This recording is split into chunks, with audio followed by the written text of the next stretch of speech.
You're going to want to stick around for this one, guys. Huge payouts in October, totaling 15 grand profit and 12k in payouts, from being -5 to -8% on a lot of my funded accounts, clawing it all the way back. Today I'm going to go through the whole process of how I got there, all the trades, all of my methods and ideas that I had to secure these payouts without burning out my prop firm capital. So let's go into the live data to start with, where I'm going to go through the month of October. And you can see there the summer was really bad, so I was clawing back so much drawdown. Yet, with the right discipline and the skill, you can get from -5%, -8%. Don't think because you're -5, 8% in drawdown and funded account that you've blown it. There's so much opportunity left. The whole point of the drawdown is so you can take the drawdown and use all of it. This was a really good month where I only had one loss. I'm going to go through each individual trade, the whole month on all three, DXY, EU, GU, from the very beginning with all the trades into how I got out and the methodology with the strategy that I have. The higher time frames were set up beautifully going into the month where we saw that the DXY had rejected this low. And this low is very important because look at this downtrend we've been in for so long. When we then failed here, this huge pullback, and this is what's really nice about this wick, if we zoom in, that weekly pullback has failed to break this low. We not only got a massive rejection candle, the following week here coming into the right few last days of this month of September gave us that confirmation that we're coming up to at least this liquidity, because as well, this liquidity was good to mark in because we knew we're bearish overall, but it doesn't mean you can't play buys. And you can see that liquidity stacking, and that did not tap. So we saw that week come up and it didn't tap it. So perfect opportunity for more upside in DXY. Dollar's looking strong. I'm pretty much just going to mark in areas of interest. We do like this imbalance fill. I do love weekly imbalance fills or even daily fills. They're so good to mark in. And really what I'm looking for is a pullback into that daily fill, weekly imbalance fill, and go all the way back up. We can see how we're reacting here, but the target's up here. I do keep an eye on this to see how the next week closes, and we're going to go through how that ended up playing out. But straight up looking for buys on the DXY there. EU was in a very similar situation because this was also the weekly low that failed to make a new body high. Despite us closing through it maybe on the daily, I think we did, we got a fake out straight away. So already on EU, when you can see this consolidation period, this is becoming the target.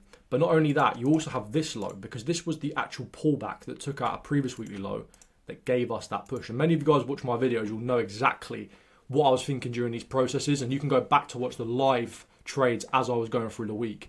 This week here, and I love talking about bodies, wicks, the market structure, the higher highs are being created. To some extent we still were, but this lower high that we formed here, we did break through, but the next week come down and cleared that low. Not only that, we got an engulfing candle, another rejection to this high. There is not enough liquidity to go all the way back up without coming out and taking this low. And that's obviously got a really high probability of playing out at this point because you're on such a higher time frame scale. As we go into the daily, I'm looking for the same thing. So I marked in the imbalance fill here. I don't know if I got a trade this week, but I think it would have been in September. So I'm not going to go through any trades from the September. This initial week, as it played out, we did get tagged in a trade here and it did win, but I'm not going to include that. We go to the first week, and the first trade on this month that I actually got was on GU. So if we go back to the same time frame on the weekly, you can see here, so easy analysis. We created a low here that then pushed up and made this high. This low was a huge pullback. It left equal lows. So I'm going to mark up the equal lows, showing you guys it's not complicated. Really don't overcomplicate your trading. There's no need. Then we can see that, did this low give us a new high? No. So why did we reject here? Well, we clearly rejected here. As you go onto the daily time frame, we have a huge imbalance up here that never got filled. And what we saw there was that break back to the downside, and we ended up revisiting it really late. This takes out any sellers that were in this area, and eventually it does go down. So why does that happen? Liquidity stacking up here, and you can see we fell to the downside, then we come up. So we're looking for sales going into this week. Again, really easy analysis. The imbalance fill is setting up there. 1, 2, 3, 4, 5 taps to this imbalance fill high. Not breaking through it. If we broke through it, I was going to buy, and we didn't. So straight up looking for continuations of sells with the imbalance fill on the weekly. I do scale down onto the daily to see if we can get any more positions, but normally I'd be waiting for a confirmation. This imbalance fill on the weekly actually sets up with a daily order block fair value gap, making it an even higher magnet for price. Higher chance will come into that. So that's what I'm setting up for. So I set a trade here with the imbalance fill covering the previous weekly high. And my target at this point was this low here, because this low was when I confirmed that we were bearish. It was about a 4-hour trade, and this took a long time to play out. Again, I'm going to show you that trades do take a while sometimes. We got tagged in there, which was really, really clean. So that was the original set position. That wasn't the total R I caught. The reason being is I did close these positions out early because of the profit I was in on funded accounts, which is up to you whether you want to do that. I could have made more from this, but I also did scale in positions later in the month. What I don't want to do is be in too many positions and over leverage on one position.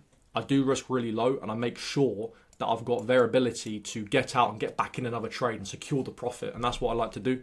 That trade got tagged in there. So that's the first trade of the month. And we're going to see how these play out over the month. I'm just going to move this to see what the next trade was in the live data.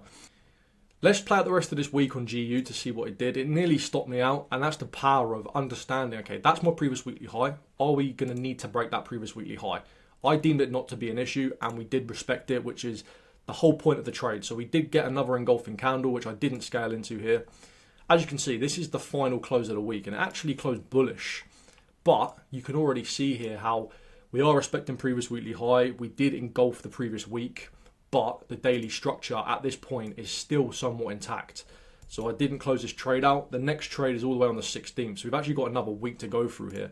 If we go back to EU, obviously let's play out the rest of this week. We can see here we're not dropping as much as we would like to see.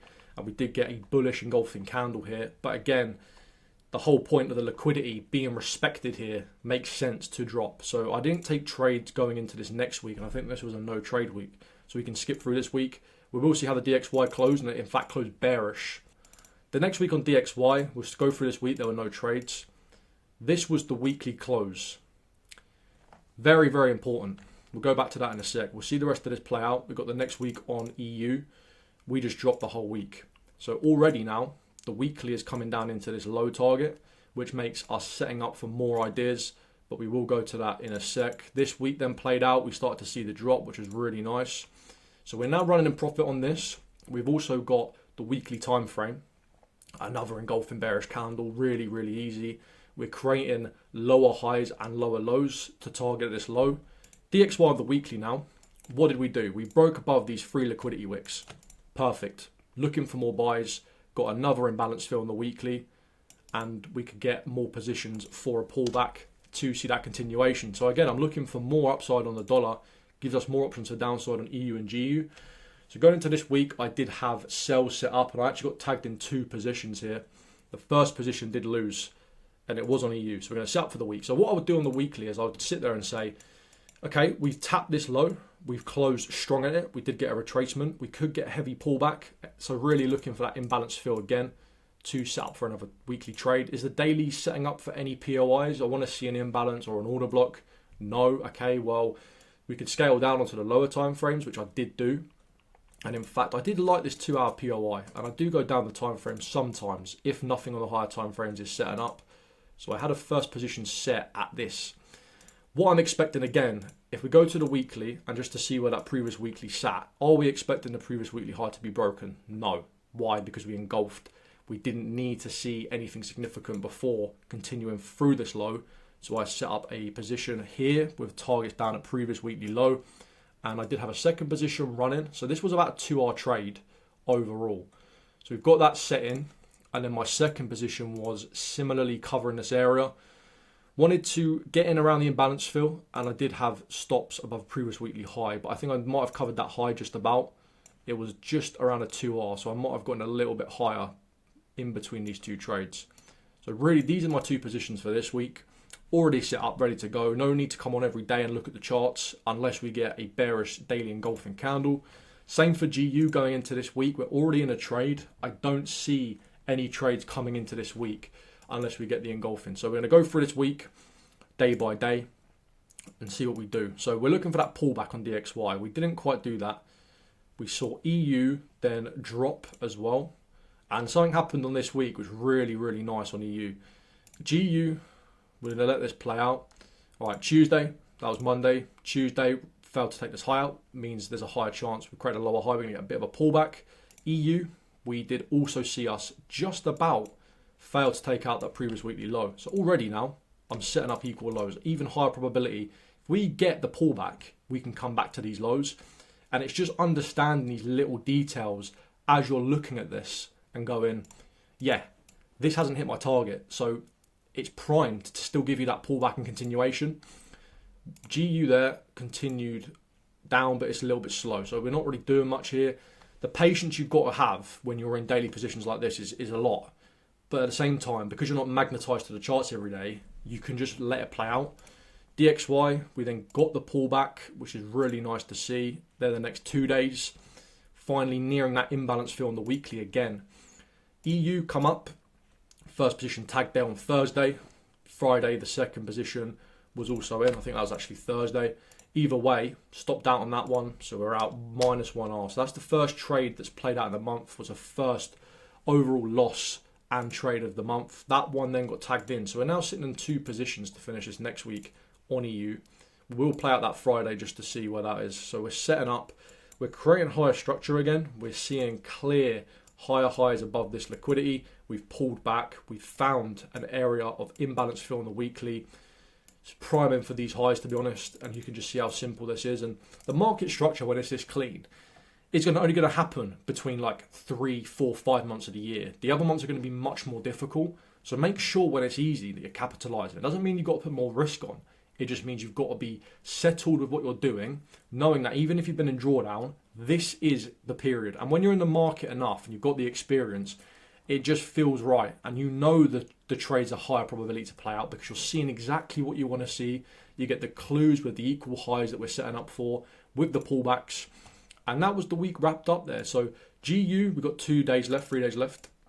We again got a heavy pullback and now we're coming back to near entry. So what I actually did here is on the funded account on FTMO that I had already not had a payout on, it was due a refund and I locked in the refund. It was very hard psychologically to go through this and I'm not perfect. The other trade on the other account, which was at a 1% risk, was still running. So I ended up maximizing that account instead. That was that move there. So going into the 3rd week of the month, I believe now, we're halfway through. The DXY is primed. The weekly was bearish, but we did the imbalance fill. Again, looking at EU, we're primed. We're potentially creating another pullback for a lower high to come down. Perfect.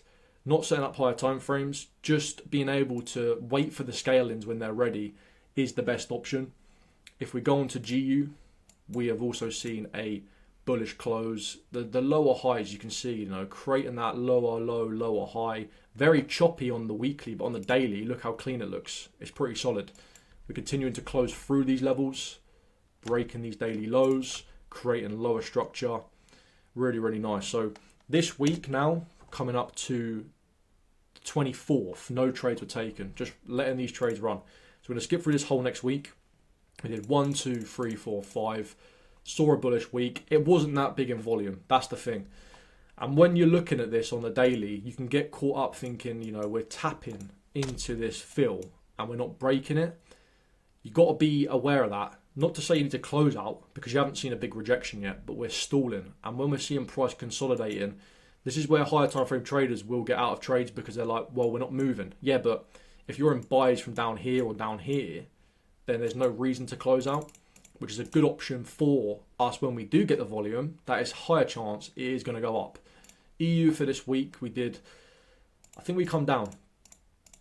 So this was also a very key area that I was still in. So another week of holding trades, they're not playing out. And a lot of traders can't face this when they've got a 2-hour trade and it's taking weeks to play out. But I'm telling you, this approach, it's so different to what most prop traders trade.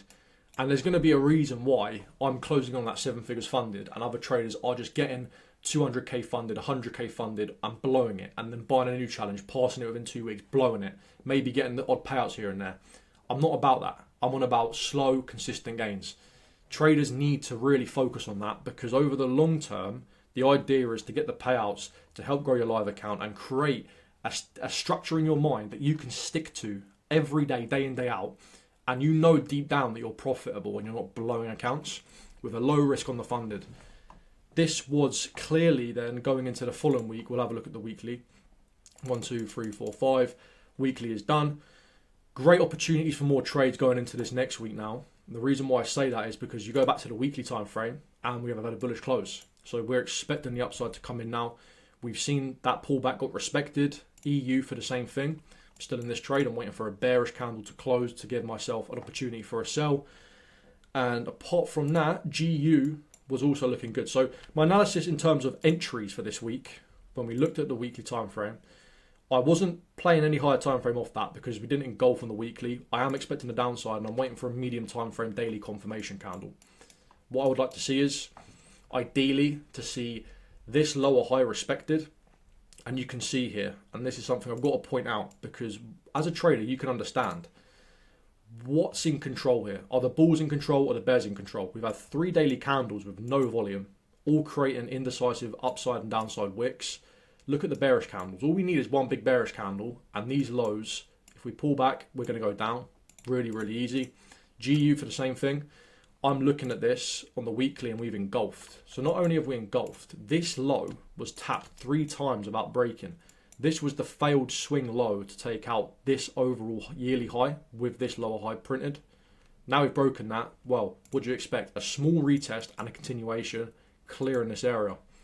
This was the best week really of, one of the best weeks of the year for an entry, because there's so many confluences. The higher time frame target's not tapped. The weekly still giving you confirmations. And when you're selling at these higher points, because I did take a trade from up here as well that this played out, you're just stacking wins and you're playing the trend. And it is simple. You just don't need to overcomplicate it. I can't stress it enough. All the time I'm saying this. It sounds too good to be true, but that's the reason why prop firm traders fail, is because they try and overcomplicate it. Going into this week then, let's see what we do. I'm going to skip the first 2 days because DXY just stayed in this area. We still haven't seen a big rejection. Bearing in mind we are trying to go down, but we have not seen that rejection. EU for the first 2 days of the week. I mean, I don't say any more. You've had 5 daily candles not give you any incentive for upside. No candle has taken out this lower high. So there's no reason that it's going to go further up unless we see that. And then you'll be looking at these highs to be targeted. And my position would then be in jeopardy. GU, we'll skip the first 2 days. But my analysis on GU, I was setting up for a higher time frame. Now, this was an important one because of fundamentals. This Friday's high took out Thursday's high. So I'm looking on the weekly confirmation. Where's the imbalance fill? There is no imbalance fill because the low of the previous week's down here. Okay, I can't trade off an imbalance fill.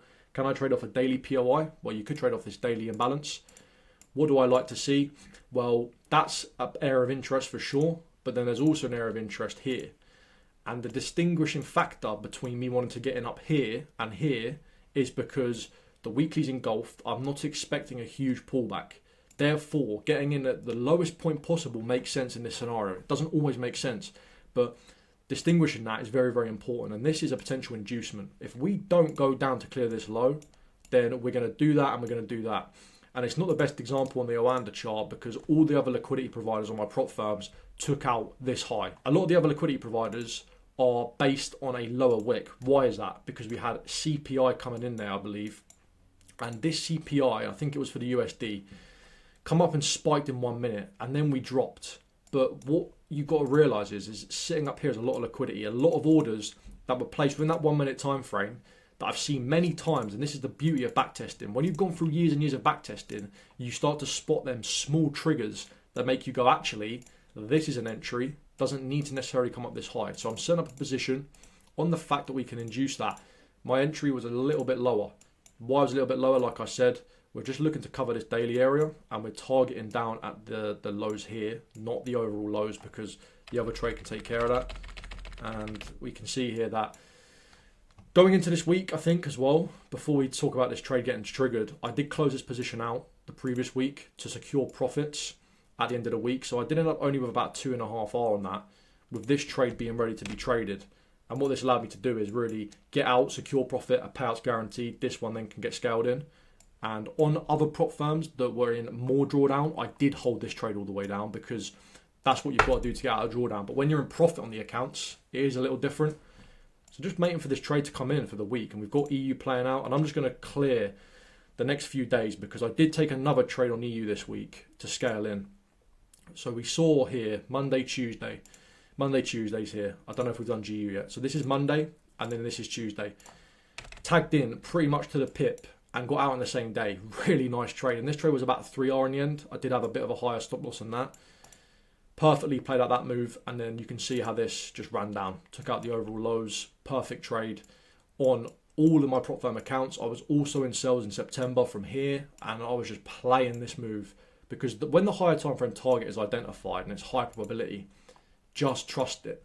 You have to trust it. Don't be scared about holding all the way down, because if you're in the prime areas for the sells, you'll get it in here, here, and here, and we're respecting the structure, then we're not going to induce any of these areas as long as we then see the lower lows, breaking this area, pulling back, coming down, seeing lower lows, and then seeing the lower low to the target. Doesn't really get that much better, to be honest. That was the move on GU, and that closed that out for the month. And then we go to EU here, where we saw Wednesday. What did it do? It engulfed the 5 candles that couldn't go up. Well, it's a clear confirmation. So as we come into the morning, and you can mark in the daily fill if you want, which is always nice, understanding where you are in Asian session. And I took a manual entry here in London, pre-London, as we came up, which was around 6 o'clock. So I knew after the imbalance fill was completed, just get in at the start, have your stops covering this 1 hour POI, and then looking to target the lows. And I think you had a good move there of about 2 hours. So it really wasn't that big of a move. This played out within the same day or the next day. Let's just skip this. And there we go. So the overall targets there were reached on EU and GU. Only took 5 trades this month, I think. 5 overall trades, 4 winners, 1 loss, 80% win rate. My overall win rate's 40%. This was just double because it was a good month. And there's the proof there with all the payouts I acquired was just purely based on 2 ideas on 2 very similar pairs, with the overall move being exactly the same. There's no doubt that GU was better during this period, but EU still had opportunities. And when you can scale in on both pairs, you almost double your profit. There wasn't any one win that ended up being huge because I should have held one of them a bit more. But I'll always put in the lowest RI caught, not the highest, because that's probably more fair. And every trade here doesn't need to be huge. 2 to 3R, that's the month there, 8.55R. And if you can keep having these good winning months of between 5 and 10R, and then when the losing months come, as long as some of these aren't too big, 2, 5, we've had another couple of losing months, 2, 3, and then a 2. Despite me having tons of losses, when you've got that 2 to 4R winners, they definitely make up for it. And then at the end of the day, you only need a 40, 35% win rate. You don't have to be right very often at all. 2 out of 3 trades can lose. You're still profitable. 2 to 3 months out of a quarter can be negative, and that one profitable month will give you that profitable quarter. And that's all I try and preach. And you can see there, taking trades that just make sense to me, waited for months after losing a lot. Same idea. Every trade here is a sell. The last 4 months I haven't took one buy, and I was wrong for a lot of it. But the main important thing is when it did come in, I wasn't scared to take the sells. And as a result of 2 months losing, that 1 month covered all the losses, and then this was just a bonus profit. And even if you looked at that from a break-even point going into that month, between the months of July and October, 4 months, I made 8R. Well, that's 2R a month. To me, that's still enough. And that is it. That's how I made my biggest ever payout month, which was over $10,000. This is huge for me because this is the first 5-figure month I've ever had. And that confidence now, I can just take it into the next funded account, next phase.